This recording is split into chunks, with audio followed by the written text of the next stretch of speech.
अस्सलाम वालेकुम। Lecture number 6 में हम बात करेंगे मीट्रिक टोपोलॉजी।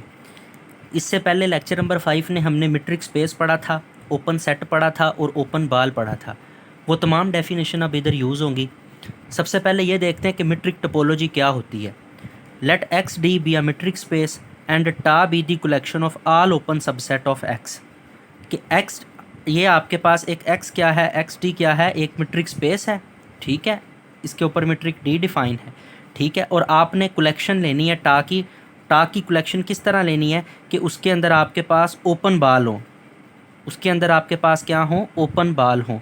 टा किस तरह की कलेक्शन लेनी है कि उसके अंदर आपके पास ओपन बाल हो। तो इस तरह की जो आप ओपन बाल की कलेक्शन लेंगे वो भी एक टोपोलॉजी बनाएगी। उस टोपोलॉजी को आप क्या बोलेंगे, मीट्रिक टोपोलॉजी बोलेंगे, ठीक है। Let X d be a metric space, ये आपके पास एक क्या है, मीट्रिक स्पेस है। And tau be the collection of all open subset of X. और आपने टा में किस तरह की कलेक्शन लेनी है कि वो आपके पास इस जो x आपके पास मीट्रिक स्पेस है उसके किसी भी पॉइंट x के ऊपर आप r रेडियस की क्या बनाओगे, एक बाल बनाओगे, ओपन बाल बनाओगे। इन तमाम ओपन बाल की जो कलेक्शन आप लेंगे वो क्या बनाएगी, इस x के ऊपर एक मीट्रिक टोपोलॉजी डिफाइन करेगी। उस टोपोलॉजी को आप क्या बोलोगे, मीट्रिक टोपोलॉजी बोलोगे। और जो आपके पास पेयर होगा एक्स टा का, वो पेयर आपके पास क्या कहलाएगा, मिट्रीजेबल स्पेस कहलाएगा, ठीक है। मिट्रीजेबल स्पेस क्या है, the pair X tau is called metrizable space with at least one metric d define on X such that collection of all open set generated by metric D form a topology। इसका मतलब ये है कि आपने x के ऊपर एक metric define की D, और इस मीट्रिक के नतीजे में बनने वाली जितनी भी ओपन बाल हैं, जितनी भी ओपन बाल हैं आपके पास आर रेडियस की, वो तमाम की तमाम जो बाल हैं वो एक टोपोलॉजी जनरेट करती हैं, ठीक है। तो फिर आप इस स्पेस को क्या बोलोगे, मिट्रीजेबल स्पेस बोलोगे। अब एक बात यहाँ याद रखनी है, every metrizable space is a topological space but every topological space need not to be metrizable space. कि हर मिट्रीजेबल स्पेस होती है वो आपके पास क्या होती है, टोपोलॉजिकल स्पेस होती है। लेकिन टोपोलॉजिकल स्पेस आपके पास मिट्रिक हो ये ज़रूरी नहीं है। हम इसकी एक मिसाल देखते हैं। लेट हमने एक सेट ले लिया ए बी, सही है। इसके ऊपर हमने ये वाली टोपोलॉजी डिफाइन कर दी, ठीक है। टोपोलॉजी के तीनों एक्सियम इस पे क्या होते हैं, सेटिस्फाई होते हैं, जो कि हमने लेक्चर नंबर 1 में पढ़ा था। ये एक टोपोलॉजिकल स्पेस है, ठीक है। मतलब एक्स और टा ये आपके पास टोपोलॉजिकल स्पेस ज़रूर बनती है। अब ये देखना है कि ये टोपोलॉजिकल स्पेस मीट्रिक स्पेस बनती है या नहीं बनती। इसको साबित करने के लिए हम कहते हैं, to prove this topological space is not a metrizable space we contrary suppose it is a metrizable space. हम कंट्रेरी कह देते हैं कि ये हमारे पास एक मिट्रीजेबल स्पेस है। तो मिट्रीजेबल स्पेस होने के लिए क्या होना चाहिए था, there exist a metric on X, X के ऊपर एक ऐसी मिट्रिक होनी चाहिए थी such that each open set generated by d is a member of टा।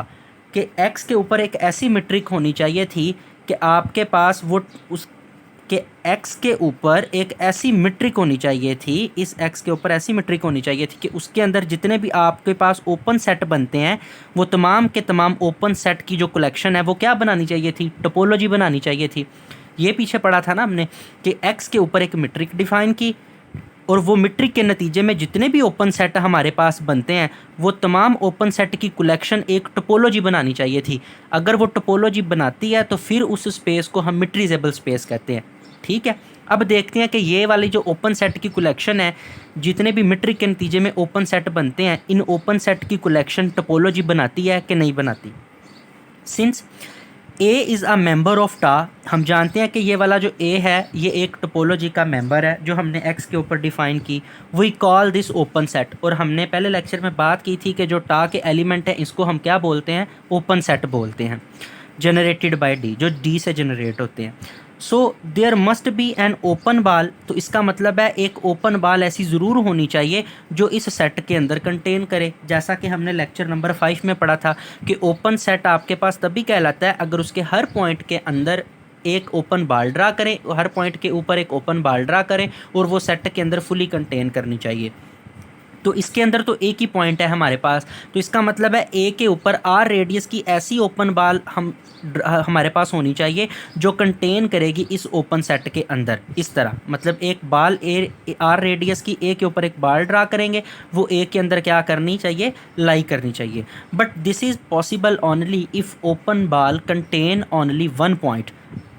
लेकिन ये तब भी पॉसिबल हो सकता है कि ये इसके अंदर लाई करे अगर वो सिर्फ और सिर्फ उसके सेंटर पे मुश्तमिल होगी, क्योंकि इसके अंदर तो सिर्फ एक ही पॉइंट है, तो रेडियस आपके पास क्या होना चाहिए, ज़ीरो होना चाहिए आपके पास। ठीक है, ये तभी मुमकिन हो सकता है, यानी कि वो सिर्फ अपने सेंटर के ऊपर मुश्तमिल होनी चाहिए, तभी ये बात पॉसिबल हो सकती है।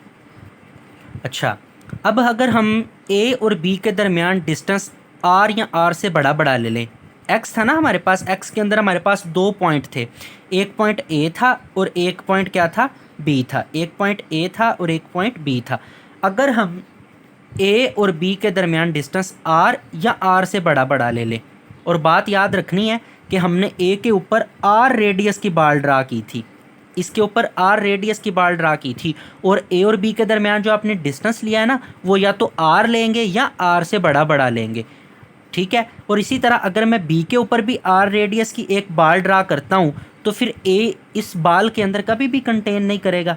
ज्योमेट्रिक स्पेस का आपके पास एक पॉइंट बी था, अगर आर रेडियस की बाल बी के ऊपर भी ड्रा करूँगा तो ये वाला पॉइंट जो है इस बाल के अंदर नहीं आ सकता, क्योंकि इन दोनों के दरमियान डिस्टेंस आर या आर से ज़्यादा है, और ए के ऊपर भी आर की हमने बाल ड्रा की थी, आर रेडियस की बाल ड्रा की थी, और बी के ऊपर भी आर रेडियस की एक ओपन बाल ड्रा की है, तो ये इसके अंदर कंटेन नहीं कर सकता और ये वाला इसके अंदर कंटेन नहीं कर सकता। अच्छा, कहता अगर ए और बी के दरमियान डिस्टेंस आर या आर से ज़्यादा हो, तो ये बात इंप्लाई करती है कि ए इस बी वाली बाल के अंदर, जो बी पॉइंट के ऊपर हमने आर रेडियस की बाल ड्रा की है, ये ए पॉइंट इस बी पॉइंट वाली बाल के अंदर नहीं लाई कर सकता। तो इसका मतलब है कि ये वाली जो बी की पूरी आपके पास बाल है, जो आर रेडियस की बाल है बी पॉइंट के ऊपर, ये कंटेन करेगी इस सेट ओपन सेट बी के ऊपर। ये आपके पास एक ओपन सेट आ गया। This shows that B is also an open set, ये भी आपके पास एक ओपन सेट है in metric space. Metric space के अंदर तो आपके पास ये भी ओपन सेट बन गया, but this is not in the collection टा, लेकिन ये टा की कलेक्शन में तो नहीं है। टा की कलेक्शन में आपके पास कौन से एलिमेंट थे, एक फाई था, एक एक्स था, और आपके पास एक ये वाला ए सबसेट था। आपके पास सिर्फ ये वाले एलिमेंट थे, जबकि मीट्रिक के ऊपर हमने देखा कि आपके पास ये भी एक ओपन सेट बनता है और ये भी एक ओपन सेट बनता है, मगर जो आपने टोपोलॉजी ली उस टोपोलॉजी के अंदर सिर्फ आपको ये वाला ओपन सेट मिला, ये वाला ओपन सेट आपने लिया ही नहीं था।